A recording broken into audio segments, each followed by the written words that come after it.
Film की शुरुआत West Virginia के फेयर लेक टाउन के एक दृश्य से होती है। हैलोवीन के दिन, जहां लोग माउंटेन मैन म्यूजिक फेस्टिवल मना रहे हैं। केलिन नाम की एक न्यूज रिपोर्टर रिपोर्ट दे रही थी और इलाके के लोग डरावने हैलोवीन परिधानों में सजे हुए थे। समाचार कवरेज के बाद केलिन आराम करने के लिए जॉगिंग करने जाती है। जॉगिंग करते करते उसे पता ही नहीं चलता कि वह जंगल में कैसे पहुंच गई। तभी उसके सामने सॉटूथ प्रकट होता है।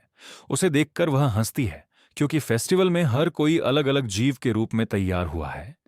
लेकिन वह उसे अनदेखा करते हुए आगे बढ़ जाती है।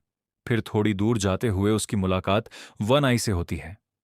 वह इसे हेलोवीन का परिधान समझती है।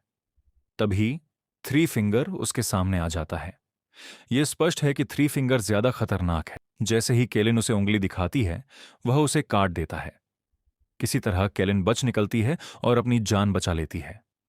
उसी समय एक आदमी मदद के लिए उसके सामने आता है। वह आदमी कोई और नहीं बल्कि मेनार्ड था। वह मददगार होने का नाटक करता है, लेकिन अंत में उसे खुद ही खत्म कर देता है। यहां हमें पता चलता है कि तीनों भाई उसके लिए काम कर रहे हैं। पिछले भाग में ये तीनों भाई मेनार्ड से तब मिले थे जब वह सैनिटोरियम से निकल रहा था। अब वे उसके अधीन रहकर उसकी सेवा करते हैं, क्योंकि वह बिल्कुल उन्हीं की तरह है। वह एक सीरियल किलर है जो लोगों को मारने के बाद खा जाता है। इसके बाद वे केलिन के शरीर को अपनी झोपड़ी में ले जाते हैं और हमेशा की तरह उसके टुकड़े करने लगते हैं।